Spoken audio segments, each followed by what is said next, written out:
bersalah melakukan tindak pidana korupsi secara bersama-sama dan berlanjut sebagaimana dakwaan alternatif pertama penuntut umum.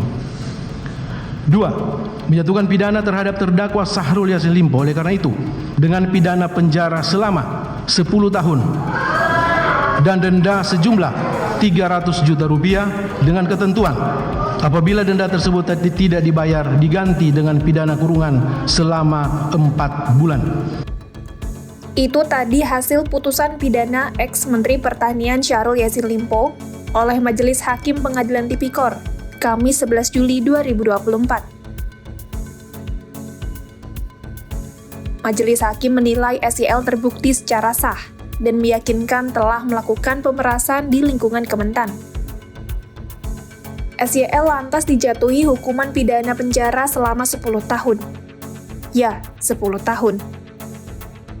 Selain pidana penjara, hakim juga menjatuhkan pidana denda sebesar 300 juta, subsidi kurungan selama 4 bulan. Tak hanya itu, SYL juga dihukum untuk membayar uang pengganti mencapai 14 miliar rupiah, ditambah 30.000 dolar Amerika Serikat. Adapun, butuh lebih dari setahun dari pemanggilan KPK hingga vonis pengadilan tingkat pertama dijatuhkan. Kasus yang menjerat SYL sendiri bermula dari penyelidikan KPK atas sejumlah dugaan korupsi di tubuh Kementan.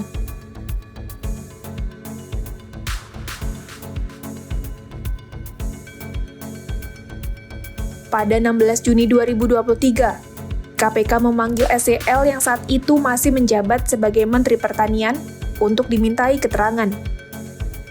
Namun, SYL mangkir lantaran memilih bertolak ke India untuk bertemu para Menteri Pertanian anggota G20. SYL baru memenuhi panggilan KPK sekembalinya ke Indonesia pada 19 Juni 2023.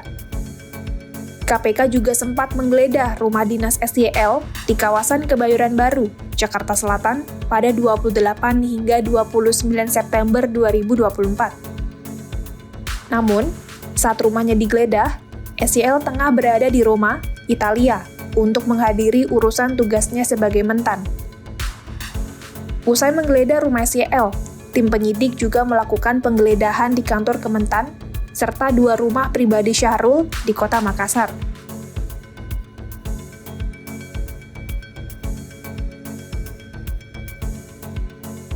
Di tengah penyelidikan, SYL sempat dikabarkan menghilang dalam kunjungan ke luar negeri. Namun, pada Rabu 4 Oktober 2023, Syahrul kembali ke Indonesia usai mengaku melawat ke Italia dan Spanyol dalam rangka tugas negara dan seizin Presiden Jokowi.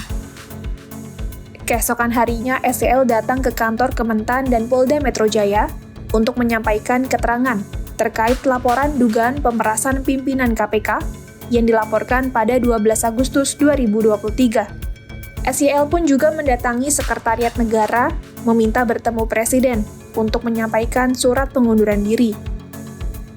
Surat pengunduran diri kemudian diterima oleh Menteri Sekretaris Negara, Pratikno.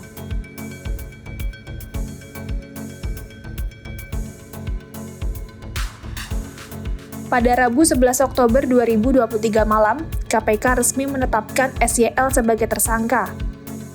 Menyusul penetapan sebagai tersangka dalam kasus dugaan korupsi di Kementan, SYL mengajukan gugatan pra-peradilan ke PN Jaksel. Namun, pada Selasa 14 November 2023, Hakim Tunggal Alimin Ribut Sujono yang mengadili perkara menyatakan menolak gugatan pra-peradilan terkait penetapan tersangka SYL oleh KPK.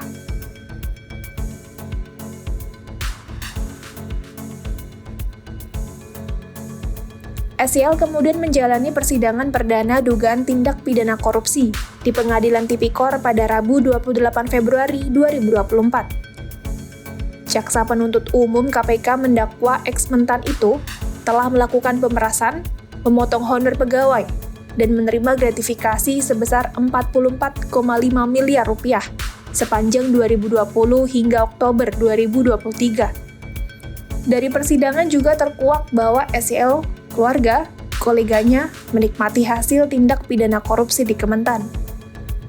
Jaksa KPK menilai SYL terbukti secara sah dan meyakinkan telah melakukan pemerasan di Kementan. Sementara itu, pada Jumat 5 Juli 2024, SYL menangis terisak saat membacakan pledoi atau nota pembelaan di hadapan majelis hakim.